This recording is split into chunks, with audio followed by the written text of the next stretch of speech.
Dang. Okay, going to the gym. It's 4 o'clock in the morning. Let's see what we can get done.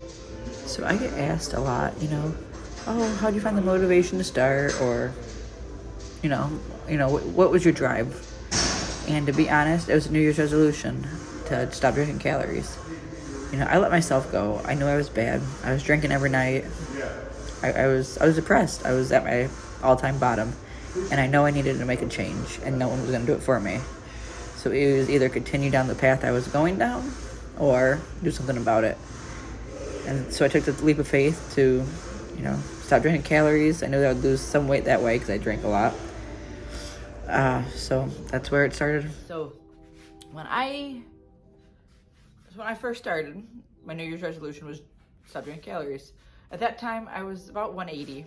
I think the scale said like 183 at the max when I weighed myself. I let myself go. I got pretty big. So I stopped drinking calories. I lost probably a good 10, 15 pounds because I was drinking alcohol every night. At first, it was like a 6-pack, and then I just bought Tall Boys because it was cheaper, and no matter what I bought, I was going to drink it. And then I also, on top of that, drank overall probably like good 2 liter to 2 liters. Quite a few of the 40-ounce drinks from like Circle K because they were cheap. It was 59 cents for 44 ounce for 59 cents. Can't beat that. So I get quite a few of those. I'd get like a Powerade and a Coke. And a can of Coke is what? A sandwich. It's like 120 calories. And that's 44, so 12. That was a lot of calories. So I did that, and then I'm like, okay, I really want to lose weight, so we're going to start dieting. Currently, I eat about 3,100 calories. I'd like 3,140. That's bad, I know it on track. But at that time, the only way to lose weight, as everyone knows, or you should know, is to count your calories. You had to be in a deficit to lose weight. And even though I was fat, I wasn't fat my whole life. I used to drag race motorcycles. And at that time, I weighed 122, 123. So I knew I was always little. And then you have kids, and that happens. And you let yourself go. but continue about letting myself go. So I knew that. So I would never recommend this unless you want to lose weight really fast, and you probably lose a shit ton of muscle. But I was at 1,200 calories a day. I weighed out everything. Every little gram, every little ounce, I weighed it out. It got bad. So for a good 5 months, I was eating 1,200 calories a day. I dropped weight instantly. I went from 180 to 123. It was at my lowest. That was, I want to say May. So 5 months, I lost 50 pounds. Man, 5 months, 50 pounds. I was starving. Well, at the end, I wasn't starving because my body was used to it. Starvation mode. But so like how I planned it out, I'd weigh everything. I didn't do macros. I didn't know about macros at the time, but I knew about calories. So I weighed it out, MyFitnessPal. But if I wanted something to eat, like, let's say my family wanted to get a steak, or they wanted to go out to eat for a restaurant, like Crackle Barrel. I would eat like the smallest breakfast and drink a lot of fluid, just to, like, have something in my stomach. And then I would eat my calories then, because 1,200 adds up pretty damn fast. It was bad. Man, now if I'm 1,200, I'm starving. Yeah, so I did that, 1,200 calories. And then I'm like, okay, I want to start working out, like building muscle. I lost all the fat. Well, I was skinny fat, I was 123 at my lowest, and I still had like the pouch and everything and like the love handles. So I did that. And then I'm like, okay, so I joined a Facebook group. It was like a first form thing, which I met awesome people. Like around this journey, I met awesome people along the way. Because you meet people who have the same goal and the same desire as you, and I met quite a handful of people that I still talk to today. So I got my calories raised up to 1,500. You know, I raised it, 300 calories. I felt like I was in heaven at the time because 300 calories. You know, I got really good at eating a lot of amount of food, like a lot, for low calories. You know, just egg whites and like always mixed protein powder, stuff to fill you up. I'm very good at it. So like this prep coming when I plan on doing my first show in October of next year, so 2023, to give me enough time to build and everything. But when prep comes to count calories, I will be very good at that. I have had lots of practice to losing weight. But with that being said, I had 500, you know, up to 1,500 calories. And I was slowly putting on, I was still losing weight and I guess gaining strength, but I only worked out at home. So we'll say that. And then, you know, I was only working at home. I had like your Walmart, I wouldn't say Walmart, your Dick's Sporting Goods. It's a bench that I know we still use for incline. You know, barbell, adjustable dumbbells, and a rowing machine. That's all I had. It worked. Now I got rack, leg press, glute ham raise. So, you know, I worked out at home. I worked out at home until about October of 2021, so last year of October. So I worked out at home. But during that time, I asked a friend of mine, I'm like, hey, how do I know when to bulk? Because I'm like, shit, when am I going to raise calories? I want to start gaining muscle. How do I know when to start gaining it? And he actually sent me a video of my current coach, who will probably always be my coach. Her name is Paige Sandegren, follow her. But, so I contacted her, and first she just started out, just normal, start lifting weights and stuff. And then a few months in, she's like, hey, have you thought about bodybuilding? You know, I enjoyed it. I lost all my weight. You know, I enjoyed it, that I was getting stronger, and I was starting to see a little bit of definition. But yeah, she asked, hey, are you interested in bodybuilding? And I never thought about it once. Never. You know, I view pictures like, oh, this person looks good. That person looks good. Me, I'm never gonna look like that. But I'm looking like that. We get cutting out of this.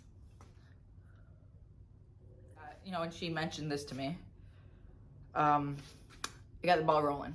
You know, I got thinking. So for a few weeks, you know, I was thinking about, hey, you know, okay, bodybuilding. You know, I'm like, okay, sure, why not? You know, I'm getting stronger. The same, I want to look good. Why not? You know, and I love competing. I am very, what is the word I am? Because I can't think about it.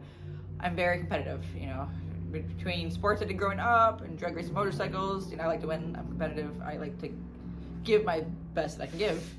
And the thing about bodybuilding is, compared to drag racing, you can't buy it. You cannot buy a win. You have to put the time and effort into it, and no one can take it away. So like drag racing, at the end of the day, is pretty much whoever has the most money. Whoever has the most money for the fastest parts, whoever has the most money to rebuild their engines when it blows up. It ain't if it blows up, it's when it blows up. And if you are not a good racer or a driver, whoever has the most money to buy someone to race your car or your bike. But with bodybuilding, it's you. It's your body. It's how much effort and dedication you put in. And if you're doing it right. You know, because you can train. I've seen people train and they look like your average softball player, even though they go to the gym all the time, but not train hard enough, they're not trained correctly, and they're wondering why they're not seeing results. That's another time for a story. But with that being said, it's how much dedication that you put in is what you're going to receive out of it.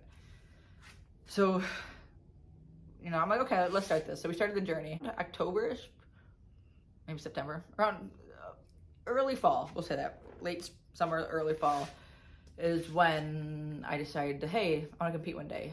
So we're like, okay, we're being realistic. You know, I'm not jumping in. There's some people that are like, oh, I want to do a bodybuilding show. I don't like a bikini or figure. They like a smaller, with the heels, a smaller physique. And they're like, oh, in 6 months, they just start lifting weights. And they're like, oh, in 6 months, I want to step on stage. And that's fine. That's on them. That's fine. But for me, if I'm stepping on stage for the first time, I'm giving it all my all. Because if I'm putting in the work to step on stage, I'm going to make sure I fucking put the time in. So we're like, okay, 2 years. If I train correctly, if I push myself hard enough, then hopefully I'm ready. But for my first show, so I have 15 and a half months until October of next year, 2023. That's a little bit, I'll step on stage. Or I won't step on stage. If I'm ready, I'll start cutting.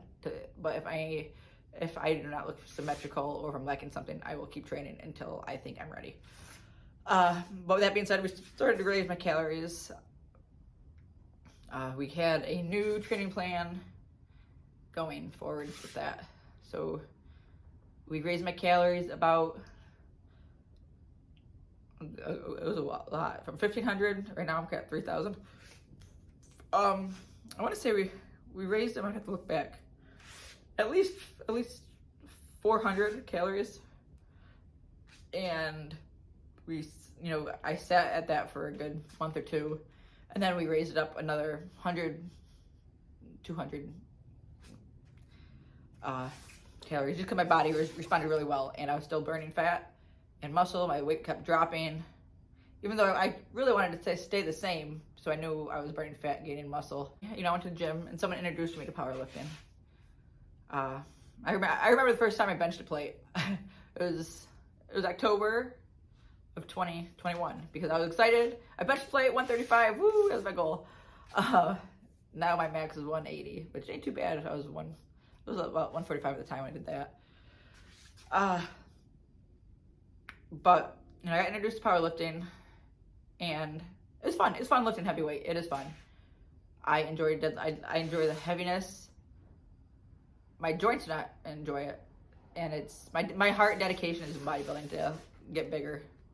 For me, you can do both, but I just more focus on growing in size than strength. And there's nothing wrong with either way. It's just what you prefer more than what other. And I gotta do what my heart tells me. Will I go do a powerlifting show again? Or a competition?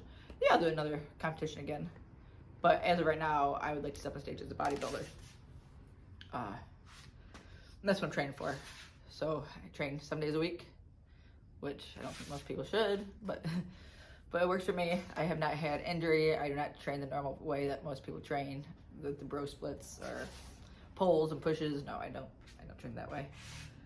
I did the competition. I wanted to make a weight class. So I dropped weight for 148 until now, and I barely made that. It was 147 because I was sitting in a sauna for hours on end just to make weight. I went on I did a 24-hour liquid diet, and then afterwards I couldn't drink anything after midnight. And then I sat in a sauna, walked around for, I want to say within 3 hours. I think Paige got a pretty good workout when we were waiting. And I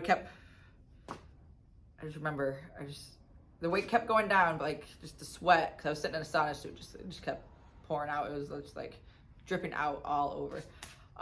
But I stepped on the scale. I weighed 147. I was excited. I think it was 147.2 and 148. I don't know what the change would be for it, but 148 was the cutoff for that class. But that was a fun event. The people are nice. So going forward,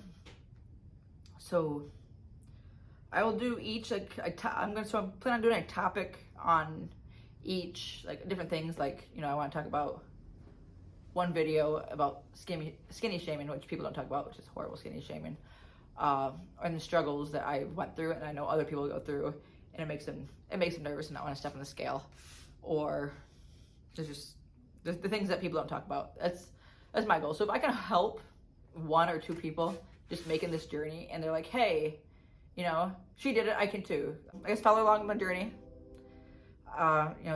Each topic's gonna be a little different each week, or each video, I should say, but